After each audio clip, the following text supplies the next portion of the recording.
we have the 2021 Melbourne Demons season preview. A preview that's going to be close to my heart for a team that often breaks it. So what's Melbourne going to do in 2021? Will they be a team that plunges the trident into the AFL and stakes their claim in premiership glory? Or once again, are they going to take their supporters to hell and back?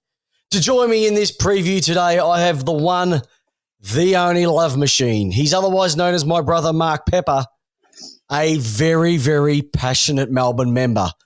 Mark, a.k.a. Love Machine, welcome to Lace Out.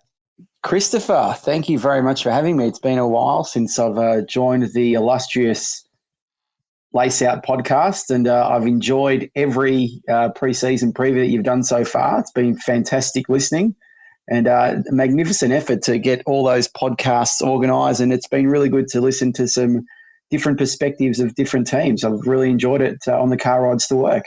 All right, let's cut the crap. We're here to talk about Melbourne, all right? Yep. Aren't they? They're just a club that kill us every single year, don't they? They just know how to rip the heart out of us. We should be clinically dead. We should have been dead probably about 20 years ago. The amount of heart failure, aneurysms, it's just gone through the roof. We keep cardiologists in a job. Oh, we do. I'm sure, it'd be pretty smart to be a cardiologist and a Melbourne supporter because this is double dipping. They're a very Jekyll and Hyde team. It's, we love it when they win. We probably just shrug our shoulders these days when they lose because we just expect it, which is, not an attitude that you don't just get overnight. That's built on decades of failure and frustration and nearly, half chances and too much hope and just pure shit. Just crushes your soul. And that's putting it nicely. And that's just the MCC side of things. What about the other side? Listen, let's have a look at 2020 before we get into the swing of things. It was once a year. We are the new Richmond. We finished 9th. Yep. A record of 9-8, percentage of 107.81. Were finals bound, and then they had that horror week in Cairns. They lost to the Bulldogs. They lose to Fremantle and end up 2 points behind Collingwood making the 8. It's another wasted season. But from a Melbourne perspective, that's what they do year after year after year is just waste seasons. And they are the most frustrating club to talk to. And when I've spoken to so many people from so many other podcasts over the last number of weeks, they've all said, I don't know how you do it as being a Melbourne supporter because they are exactly right. They are Dr. Jekyll and Mr. Hyde. They either get it perfectly right and they're awesome, or they are poo. Woeful, disgusting. Yeah. And they win the unwinnable and they lose the unwinnable. Yeah. They lose the winnable and win the unwinnable. Yeah. We are our consistency is being inconsistent. That's our trademark. And, when you tell people that you're a Melbourne supporter, it's either a, oh yeah, type response, like they have a bit of sympathy for you, or they just look at you when was your last premiership? Yeah, exactly. Or depending if they're being a prick or not, they'll start rubbing into you. But we're just at a point now in our lives where it's just like, I just want to see one premiership before I die. I don't care how you do it. You can get rid of the whole list next year. I don't give a shit. You can go through 17 coaches each week. I don't care what you do. But I just want to see a premiership aloft on a podium at the end of an afternoon in September, and then I'll die. That's it. I don't care what you do anymore. Just do. That's all we want. It's not that hard. It's not that hard, and the thing is that they get so close and they just can't get those final pieces of the puzzle, whether it's the forward line, whether it's they've got a great midfield, back line's really solid, forward line's playing up. They've got so many sensational players that people would dream to have on their list, and the coaching department can't get it together. It just seems to be one thing after the other where we can't get the perfect harmony of on-field and off-field working together. Well, I think this is the year where we're as close as we can be as a Melbourne supporter when it comes to having at a full strength side on paper, quote unquote, as balanced a side as we've probably had for a long, long time, even pre-2018. That's if everyone, I've already written off, to be honest, the first 6 weeks in terms of our performance, purely because of players that will be missing up until then. but I'm sure we'll go through that later. But I've prepared myself for a average first 6 weeks. Just so I am a little bit optimistic. I'm a little bit more optimistic. I think we have to be realists as well. Yes, it's going to be tough, but if you have a look at the teams that we're playing, they've got just as many injuries as well. Okay, so let's let's round out a couple of things. So we went into the end of last year. We have a bit of a clean out when we decide who we're getting rid of. Harley Bennell gets chopped off. Cole Dunkley gets delisted. Mitch Hannon gets traded over the Doggies, which is a bit of a shame because that footage of him running down the wing, BT calling a 50, 40, 30, bang, crowd goes nuts. One of the greatest memories we've had in the last 30 years as Melbourne supporters. Alistair McDonald, good to see. He did get delisted, picked up by Carlton, great to see.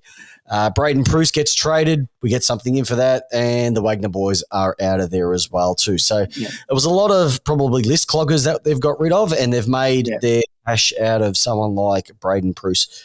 From the trade table, well, really, there was only one big guy that they brought in. They were deficient down in the forward line, and they bring in Sideshow Bob himself. Krusty the Clown's love child, Ben Brown. You know, before last year, 3 consistent years of kicking 60 goals. Everything that we wanted, and the good old curse of Norm Smith strikes again.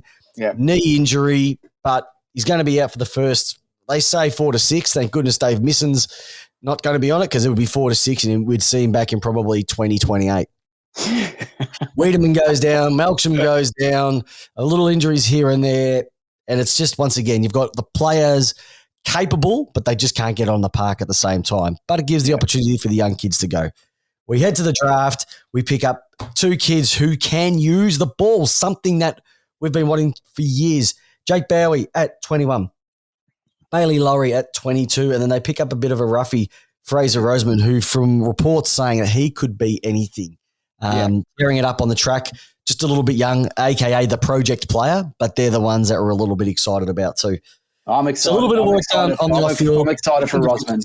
Forward deficiencies. Can't wait to see them all get on the park at the same time, but it just looks like we're going to be a little bit troubled by that. Yeah. It's I'm pretty happy with the draft that we got. I think that we just we've probably overloaded in contested balls, using the terminology, and we've tried to go for some polish. And even though both Bowery and Laurie are probably smaller in stature, we obviously think that their footy IQ is more than their brute muscle and strength. And from early signs, as terms of long-termers, I think we're on to some a couple of good distributors.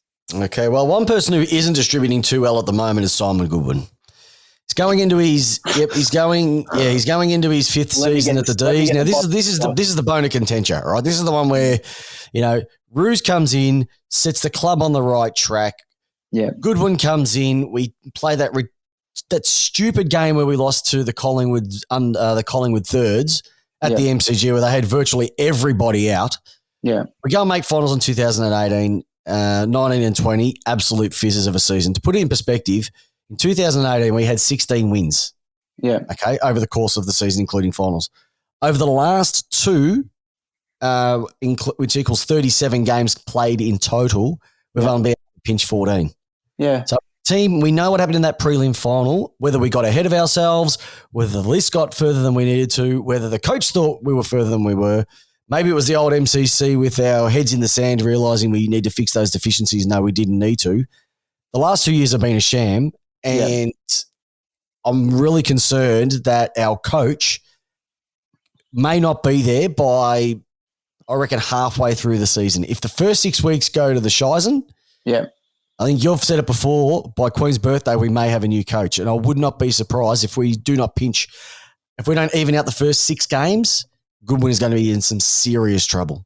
I wrote last year, I'm a big fan of the Demon Land, which is the online forum for the majority of Demons fans, and I'm on there. And I actually wrote, there's a thread about Simon Goodwin. At the start of last year, I wrote, I wouldn't be surprised if he's sacked by the middle of 2021 if things don't go our way in the first 12 rounds next year, purely because of this big contract that I think the thing that Melbourne craved for a long time in the, post the Bailey Neal sort of Ruse era was stability. So we doubled down on stability to our own detriment, because at the time, Goody was still proving himself as a coach. And so we thought, okay, we got some momentum here. Let's lock him in. Okay, everything's stable. And naturally, we'll just build on top of that year on year on year. But that hasn't happened. And I did a bit of numbers work earlier today, and I was just looking at just a few different types of stats. And the one that really shocked me in terms of team rankings in 2018, when we were contested pressure just nuts in terms of gang tackling and just pressure on the ball, we were ranked third in tackles. In 2020, we were ranked 18th in terms of total tackles per game. So our defensive side of our game has lapsed, which is basically what Paul Roos built up over 3 years. That's gone away in 3 years. And that was a brand of football that we were renowned for. Hard ball, nuts. You're not going to get an easy game against us. And last year we turned into witches' hats. Yeah, because I think we got so obsessed with trying to add more bows to our string when we didn't have to. All we had to do was just improve the instrument. Do you know what I mean? And like in 2018, we had this beautiful brand of contested pressure. I know that the 666 rules change in terms of numbers off the square. But you can tweak stuffed us up, let's be honest. We didn't react to that well at all. Yeah, we didn't. You can tweak that. Surely you can tweak that. But we should have just doubled down on that type of game style, and because it worked. But then in 2019, it was like, okay, we've got to mix it up a bit and become a bit more free-flowing and skillful. And the type of players that we had at the time versus what we were trying to do, they couldn't execute it. On top of a big season in 2018, we had a lot of pre-season surgeries in the start of 2019. We just couldn't get rolling. We were inconsistent. We're trying to tweak a game plan that didn't work. And so last year, 2020, we retweaked it again, trying to get a bit more of a balance between the contested pressure of 2018 with a more free-flowing game. And we sort of straightened it up and gotten to a point where we could make finals. And in typical Melbourne fashion, we fucked it up royally. We should have maybe given a warning for the kids, for the parents out there. Don't listen to this one with the kids, because this one could get very, very argumentative and very, very verbally aggressive. Now, here's the thing, though. If we have a look at last year, one massive upside to it was the guy that had been promising so much, the track,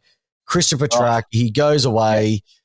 He wins the Bluey Truscott medal for Melbourne's best and fairest. And, outside of some sensational seasons by Lachie Neale and Travis Boak, he would have walked away with a Brownlow. Like, that's how good his season was, and can still get better. With the way that the game is going now, with less rotations, meaning the midfielders may drop forward a little bit more. Yeah. I'm really excited to see him go one-on-one down forward with some of these backmen, because I reckon we saw it last year against St Kilda, where he took on, I think it was 3 of them one stage, and kicked the match-winning goal. He could tear teams apart. He was doing it last year, but even from his pre-season form so far this year, he could take that to another level. And he's one of the players, if you're not a Melbourne supporter, that if you know that Melbourne's on this year, because of what he did last year, you'll probably tune in for a bit and see what he can do. We haven't had a player like that in a long, long, long time. Probably the last sort of excitement machine. Rod Grinter? Rod Grinter? Rod Grinter. No. Alan Jarrett. No. Stephen Smith. Alan Johnson for Dad. No. Brent Gergic. I don't think we've had a play probably since Jeff Farmer. That's probably Djakovic. But he was a shooting star. We had a lot of shooting stars. In terms of Djakovic, a player that had. What's the Wunumiri? Liam Jara. we get all these flash in the pans. Liam Jara, we can't keep them. No, but that's why I'm saying it's been a long time since hopefully Petrarca turns into that excitement machine that's actually consistent with his football over a period of, 6 to 8 years in his prime, and rather than just piss it down the toilet, because our football department just has no idea how to get the best out of him. Well, I think that was one of the big side of things. Obviously, another one who had a sensational first year at the club, Ed Langdon. We needed a wingman, and he has been sensational. And I reckon the best thing about him is he's one of those fantastic, fast-running, tears up the wing type of players, very similar to myself during my 377 games at East Keilor. I was waiting for the similarity to kick in. Yeah, but he was sensational. He was sensational last year, and really set the wing a lot. And I'm looking forward to seeing, especially now the running game. what he's going to be able to do. We've still got something on the other side. I think we're still a bit lacking on the other wing. We did bring Tomlinson in. That hasn't worked as well, but he may have found his spot down back. Could the slim and trim Tommy Mack take a wing? We don't know. We've got to put him somewhere. I don't know where. I don't know where. Maybe he can play as a decoy like Brownless did for Ablett all those years. I'd probably put him. I'd probably play him on a half forward flank, to be honest. I'd just that link between wing and inside 50. He can go deep, push back. He can push up the ground. He's got the engine. He's lost about, I think, 6 or 7 kilos from last year. They tried to bulk him up after 2018, and that didn't work. So they slimmed him back down after they tried to get rid of him. But I went to the preseason game against the Dogs, and he looked very slim, even slimmer than in 2018. So he's got the engine. But I just think play him on the half forward flank. He's not a wingman. He still can go forward if needs be, especially in the early rounds where we need a bit of bigger body presence down forward. So that's where I'd put him. Okay.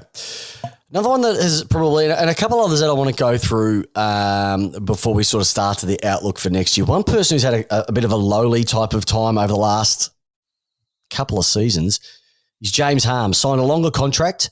Yeah, he's just getting played out of position. He's a tagger. He's played his best football as a tagger. Yeah, and if you have a look at the last game that we played against the Dogs, that practice match, the Bont went on an absolute tear fest. Yeah, we should have tagged him. I know it's only a practice match, but why don't people tag? He was the perfect one. He was having scalps left, right, and centre during that 2018 season. Yeah, he's another one. Christian Salem, his ball use off halfback is brilliant. Do we move him up to a win? Has he got the tank? Has he got the ability to do so? Yeah. Angus Brayshaw, for the last, once again, couple of seasons, he was in no man's land. Finally came good. My favourite, Clary. Oh, Clary. Plays his 100th game, first game of the year. Love a bit of sauce. Just, he was kicking the ball a lot more, bursting from packs a little bit more than last year. Jake Lever started to get his mojo. Stephen May, who had an absolutely putrid 2019, made up for it last year and dead set. Should have been the All-Australian backman. Screw you. Oh, absolutely. That's what you get for being a favourite. Jack Viney, he just needs to be he looked like he might have thrown the baby out with the bathwater after losing the captaincy, but he seems to have rebounded though. He's rebounded really well. Enough now to know that he needs to get his shit together and get on with it. Neville Jeddah's still doing his thing. Now, this is where my concerns are at the moment is Jeddah, Hibbard, Melksham. Jack Viney's not as bad, but we've got 11 players over the age of 28, which is about the norm, maybe a little bit higher than the norm. Okay. Yeah. But if you look at the other end of the scale where the excitement is, you've got 12 kids who have played 10 games or less, and some of those are Harrison Petty, who looks like he could be anything. Trent Rivers, sensational halfback. Tom Sparrow, Luke Jackson. Once again, he's wearing the great man's number 6, and he looks like he's bulked up a bit to give Gawn a bit of that respite in the ruck and down forward. Jake Bowie, once again, James Jordan, who plays his first game this year, and a couple of others as well too. So there's a lot, and you've got to throw in Keziah Pickett first season. So they've got that force, forward 50 pressure. We've got the midfield to make it work, and we've got the back line to make it work. It's like we've got all these parts. Yeah. We've got all these exotic ingredients, yet the chef, aka the coach, doesn't know how to put them into a meal that's going to be easy to consume and win over the diners. Yeah, I think we just in that lead up to 2018, we didn't have a skillful team. We just had a very disciplined and structured team. And I think as we sort of added layer on layer of polish, I think we lost our way when it came to what actually can we do with this group of players. I think we tried. What do we stand for? Yeah, with, like, for example, and this is the thing that frustrated me when I went to the preseason game, and a lot of people were like, "It's only a preseason game." I didn't care about the result. I just wanted to see a sort of structure or a flow or a design of how they were going to play this year. I couldn't find it. The Bulldogs, very simple. They run, they spread, they chip, fast paced. You know they're going to bring that week after week. Whereas Melbourne, we lock it in, contest. Goody talks about this brand, quote unquote brand. I'm sick of the talk. Yeah, I'm sick of the talk. I would just love for him to show some emotion at a press conference. Yeah. Literally, you could play Goody bingo. Oh, we're learning from it. We're going to talk about it during the week. Yeah. We'll review it. It's like shots. It's like a drinking game. Yeah, you know how many times he sits back and scratches his left leg with his left hand and leans forward and crosses his arms and tilts his head forward he's trying to listen to a question from the back of the room when he's trying to think, they're the things that, I've watched again and again, and I'm over the word learnings and I'm over the word, just learnings. If I hear the word learnings again, I think I'll do a Terry Wallace and spew up because it's talk. We're sick of talk. I don't want to hear the talk anymore. Now, the thing about this year is that, he said earlier in the week that, he likes the expectation and the pressure. Of course, you're going to say that. You're not going to not say, I don't like it. But he has, to me, he admitted last year he needed more experience as assistant. So we've brought in Choco, we brought in Uzo, who have been just judging them just on as how they've been as coaches and as people are two of the best pickups that we've had in a long, long time. Basically, Goody's got probably 12 weeks, really, to see if they've gelled together as a unit to show it on field. Otherwise, you've probably got one or two of those guys waiting in the wings saying, I can be caretaker. I reckon what's going to happen is that if the ship does go down, I reckon Choco will take over. Yeah. With Uze to support. They won't give it to you. They won't give Uze the keys just yet. I reckon Choco's the man because apparently if you go down to all the preseason training reports that he is the verbal one, he is the loud one, he's back old school side of things and the players are absolutely loving it. Look, a couple of things that also I want to highlight is that Champion Data, good old Champion Data. Gotta love CD, don't you? CD, yes, I've mentioned it many, many times, the same mob that rated Mason Cox elite. Mm-hmm. Have rated us having the 16th hardest draw. So we play Geelong twice, the Bulldogs twice, GWS, Hawthorn and Adelaide twice. Now, looking at that, on our day, I reckon we can beat any of those. The one I'd be most worried about would be Geelong at Geelong and the Western Bulldogs anywhere. The others, I'm not too phased about. So I can see why they've said that. It's funny. Outside of that, we'll probably beat Geelong twice and lose to Adelaide twice. That's just how we play. Yeah, I was actually I actually scribbled down. I actually broke down the fixture into 4 blocks. Okay. Rounds 1 to 6, 7 to 12, 13 to 16, 17 to 23. And I sort of thought, I went for the first 6 rounds, I went 3 and 3. Okay, break even. That's okay. Yep. Yeah, break even. I thought, considering who we're missing and who we're playing, 3 and 3, I'll take that. 7 to 12, I went 4 and 2. I had win, and the one that I was nearly going to be 3 and 3, but I think this year we can actually beat North Melbourne in Tassie. That's the one that swayed me out. I know. We should. If we don't, we'll move down to Tassie. Yeah. And then, we've got Collingwood in rounds 13, 15, and 16. We've got 13, Queen's birthday at the G. We have a bye. Then we have Essendon and the Giants at the MCG. So we play 3 weeks in a row at the MCG. Yep. So those 3 games, if we've banked enough wins by then, which I'm assuming we'd be about 7 and 5 before the bye, that would take us to about 10 and 5 with 7 rounds to go. And then I looked at the last 7 and I went 4 and 3. So all up, I'm thinking about maybe 13, 14 wins. And 8. 14 and 8, 14, 7, whatever the hell it is. 14, 8, yeah. 14, 8. Which would probably finish us about 7th to 8th. That's what I've roughly penciled out for the year. Okay, so let's go back to the full 22-round season, which was the last one occurred in 2019. Yeah. And 14 and 8 would have got you to 6th position. Yeah. So I'm expecting 7. And if you go 2018, the year that we made it, 14 and 8 would get you 5th. Yep. So it's a very, very, very good draw. But once again, we've been given. Tomorrow's going to be the first game against Fremantle is going to be bigger than we think. They've got a very, very weak forward line in terms of height. Yeah, the big guys are out. Walters, who's torn us apart so many times, isn't playing. We're virtually full stretch except for Brian Brown and Wiedemann. Yeah. I personally think we're going to win it, but we have to win it because it means so much, not just for momentum, but for the membership of the club as well too. Melbourne supporters will put their hands in their pockets when they're winning, and they'll put the money over Dan Murphy's and buy some bottles of Grange when they're losing. All right, go get some nice vintage cheddar on their cheese board and some yam paste. Oh, and a couple of crackers as well. Lavash biscuits as well. A bit of lavash. Yeah, I like the sunflower ones. They're pretty good.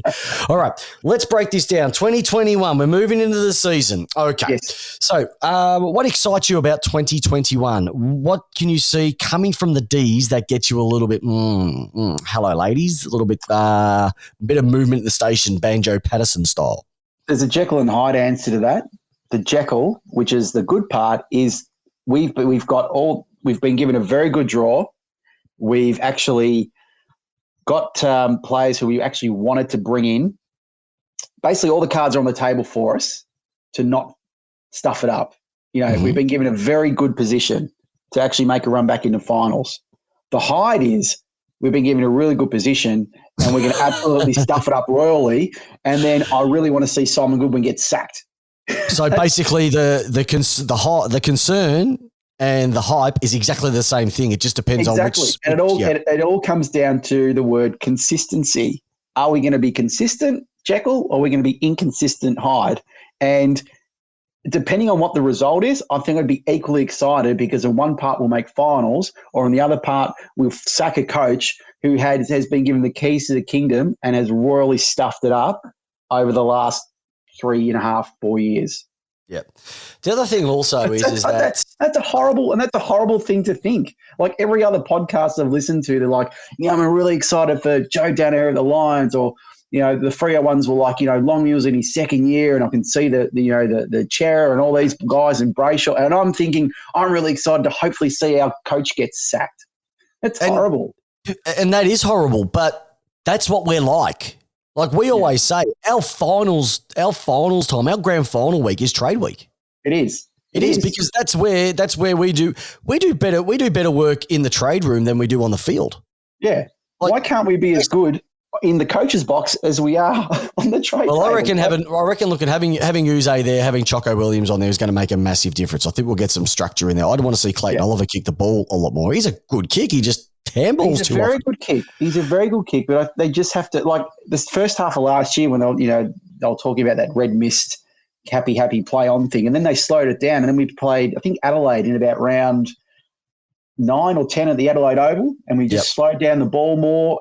Clary, looked up, took a few steps, kicked the ball a lot more, and he looked like a completely different player. The player that was, built up to the player that he was up until the start of last year, and then he just went on this happy handball schizophrenic tour, and just went off the reservation.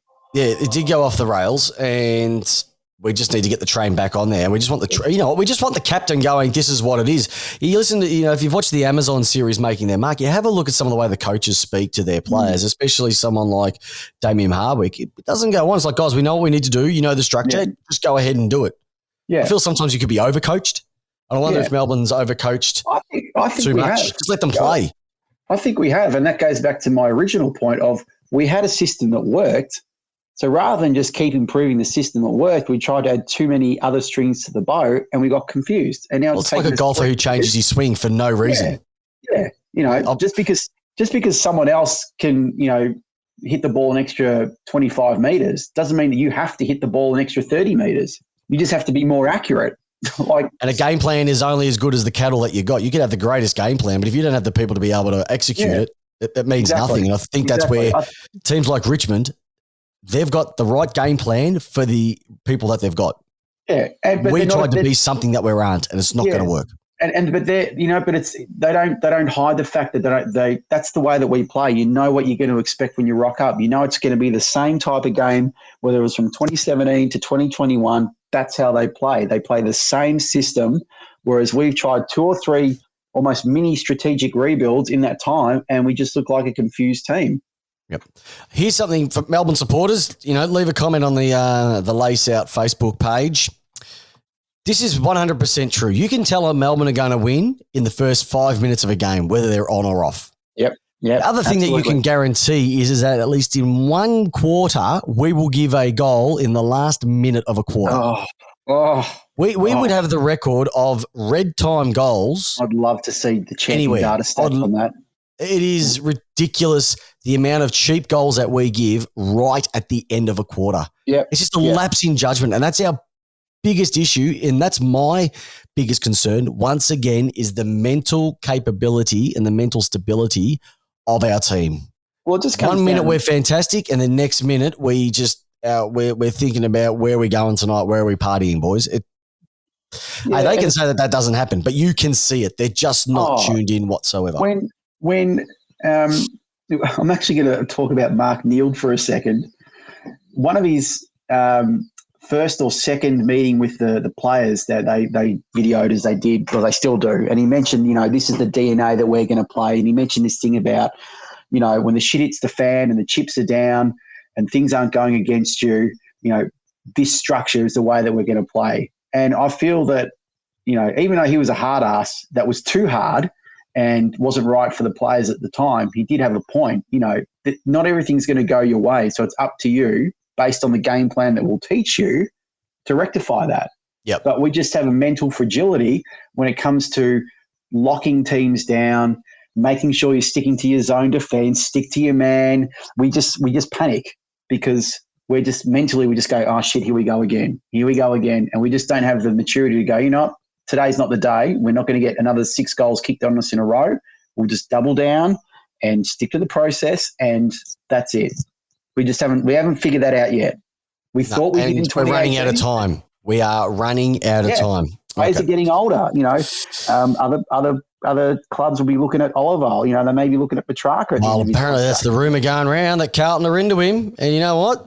I don't think Petrarca's going to go anywhere. I don't think Gawn's going to go anywhere. But Oliver seems to be the one. I don't know. I don't think he will go anywhere. I don't think he will. But if we'll take 2 first-round picks for him, 3. I want 3. 3. Oh, they're 2 All-Australians, the best 2 best. 3. I remember from the movie Draft Day. I want 3. 3 first-round draft picks and all your seconds. All right. So which player this year is going to get you a little bit excited, my friend? Who's the one that you go, oh, he's in for a good one? Putman, Dave Putman, the punter. Sorry, that was a Draft Day reference. Sorry. Don't remember you. It was Putney. Dave Putney. Dave Putney. The punter. Yeah, we need a punt returner. Yeah. Get back on it. Sorry. What excites me about this year? No. Which player is going to be the breakout for Melbourne this year? Oh, I think that, I think by the end of this year, there's going to be a bigger spotlight on Trent Rivers. Trent Rivers. He has got, and I said it last year, I wouldn't be surprised if in 6 or 7 years he's a future Melbourne captain. I think he has got class and guts and skill, and you know what? He's all in. And I think by the end of this year, there's going to be a lot of people talking about him. And I wouldn't be surprised if the conversation starts about trying to get him back home to WA. That's 3 first rounders. Yep, that's how good I think his year's going to be. I'm putting all the chips in on Trent Rivers. Yeah, what are we looking here? Trent Rivers, he's only played 9 games, so he's still capable to win the Rising Star. He could be that Smokey. I know Raul's the one that they talk about. Yeah. Trent Rivers could be the Smokey if he. Yeah. So I've got 2. One's an older player who's been around for a long time.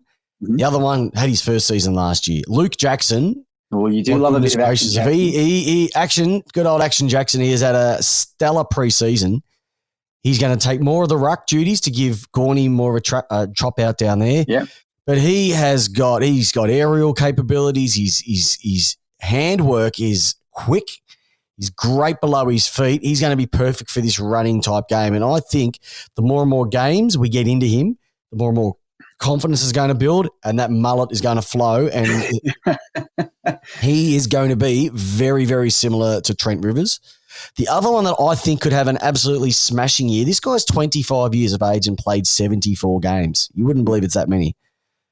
He's been thrown everywhere, back line, wing, full forward pocket. And now with the changes to these rules, he's been training in the back line. Jaden Hunt might have, we've been saying it every year. 2018 or 17 was electric.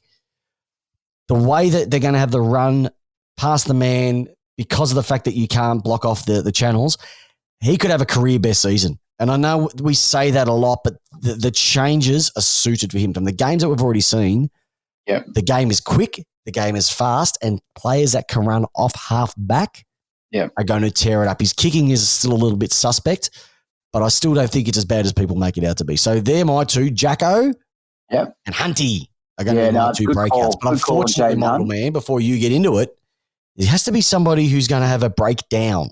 Somebody who's last year, somebody who, look, thank you for your service, and off you go into the sunset. Who have you picked for that one? Oh, it's a tough one. Look, I think unfortunately he's signed till next year, but Jake Melksham needs to pull his bloody finger out, his toes and everything else. Yeah. If he wasn't, unfortunately he's signed till the end of next year. I'm not going to say Nathan Jones. That's too obvious. I hate to say it, but I think Neville Jetta, I think the game might pass him by the end of this year. He has been probably not a lot of opposition supporters can respect what he's done, but considering he was re-rookied and turned into an absolutely prime shutdown small defender, he has been just a titan in defence, but I think the game's starting to slowly pass him by. Yeah, I think that's the one as well too. Melksham last year, who you mentioned, he did kick 15 goals, which is funny enough the same amount of goals he kicked in 2019. Yeah, but he got a lot more of the ball in 2019. I think I don't know whether it was the hub. I'm not too sure, but I think he can come back to his best. Yeah. I do agree with Jetta. I do agree with Jones. I think they're definitely two players that are definitely going to be making their way into the far yonder at the end of this year. And I wouldn't be surprised if Jetta plays the first few rounds and then makes some leeway for somebody else. Yep. The other one that I think that could be on his last legs, and it's just Father Time has taken it on, and he has been magnificent for us since coming across. Is Michael Hibberd. Yeah. Now, he's going to be pushing. He'll be pushing. He's 31 this year. He's going to be 32 by the time next year rolls around. Yeah. If he's still under contract, I don't think he can be playing off half back, because if you're going to have a Hunt, if you're going to have a Rivers, potentially Bowie or Laurie coming off that half back line with their Caleb Daniel skill. Yeah. It's going to make it a challenge for him. Mind you, though, ever since joining us, he has been sensational. So the only thing I think is going to keep him out is either injury or Father Time towards the end of the season. Yeah, outside of the other ones. That's the one that I'm a little bit concerned about. The other one I'm concerned about is Adam Tomlinson. He came across on good money and so far hasn't lived up. But maybe if they slot him down at centre half back, that's going to help him out. Well, I think just firstly on Hibberd, I mean, he's just a pure heart and soul footballer. There's no airs or graces about him. He just gives his all every time.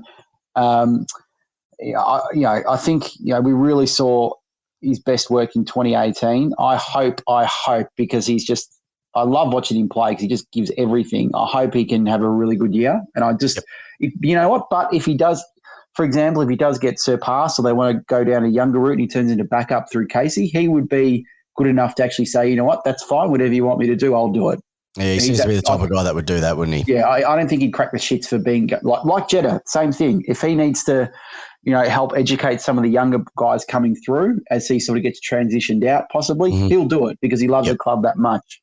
Tomlinson, I must admit, I love the fact that we got him. But it scratched my head that we're going to play him on the wing because he's too big. He's not that fast.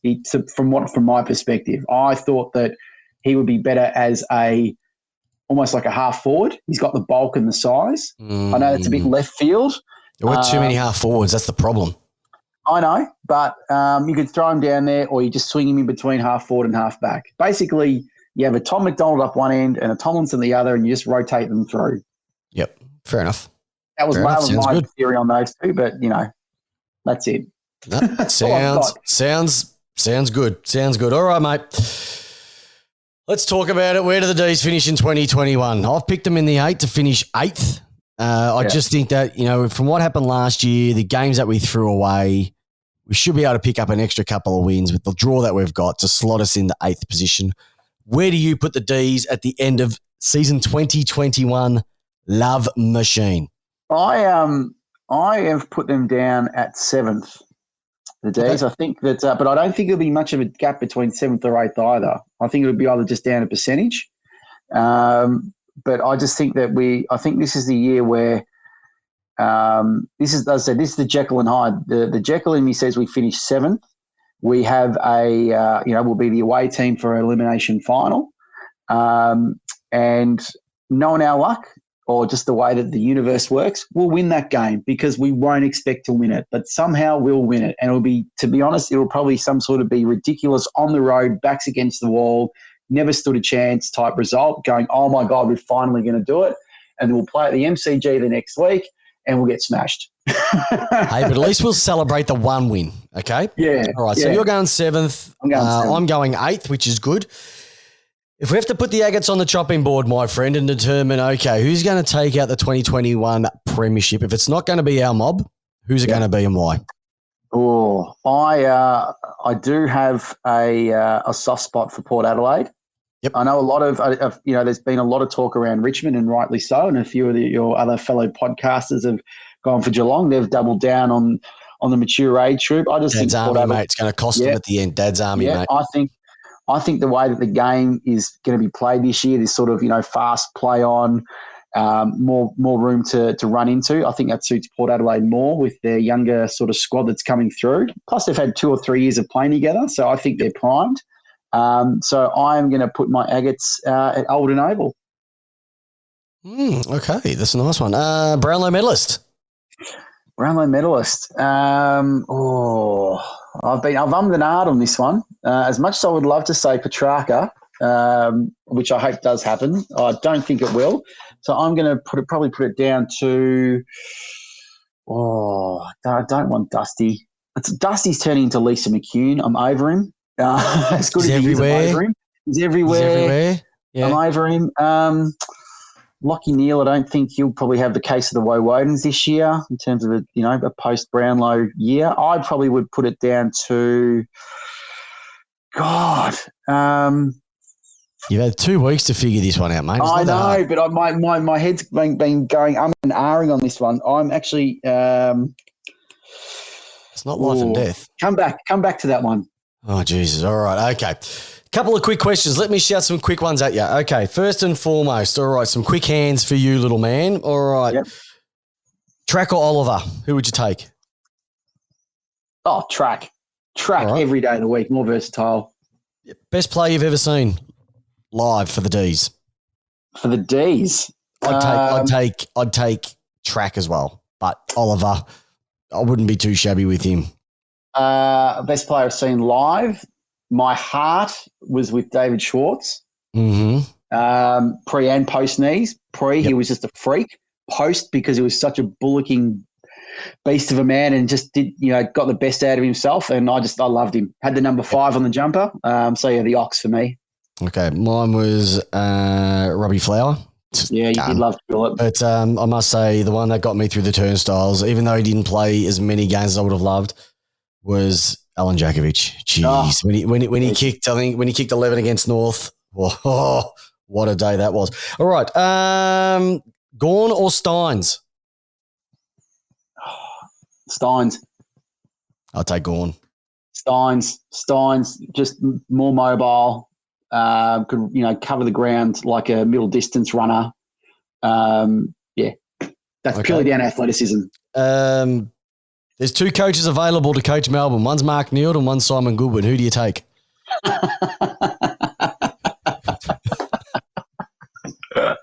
Oh, my God. You know what? As crazy as this sounds, I would love to see what Mark Neal would do with this team. Oh, you just want to go for a ride on his reality bus, don't you? I'd love it. You know why? Because give him credit. He was, I think from memory, he was midfield coach at Collingwood when they won the premiership. So he could coach. But he came to I think he could. I think this is the way I saw it, right? Now I'm going to use a bit of an analogy. I reckon when we had Dean Bailey, he was like Roger Moore. more of a friendly guy. And then they went, okay, we need a hard ass. We're going to get Timothy Dalton. And then people didn't like Timothy Dalton because he was too much of a serious Bond. Sorry for the people who are not nerds here. These are James Bond characters, not Mark's fantasies. I am sitting in front of 3 James Bond posters on a wall here. So yeah. I think he tried to be too much of a hard ass because we thought we needed a hard ass. So we got the hardest ass of all, but he was too hard and the players didn't respond. So I would love to see what he could bring, that mentality, which is what we need right now. And I reckon he'd do pretty well. Okay. Does Melbourne have a soft culture? Yes. Yep. How would you change it? Right. Look, that's a multi-layered, multifaceted answer, but purely, you know what it is? Nail down your home base option.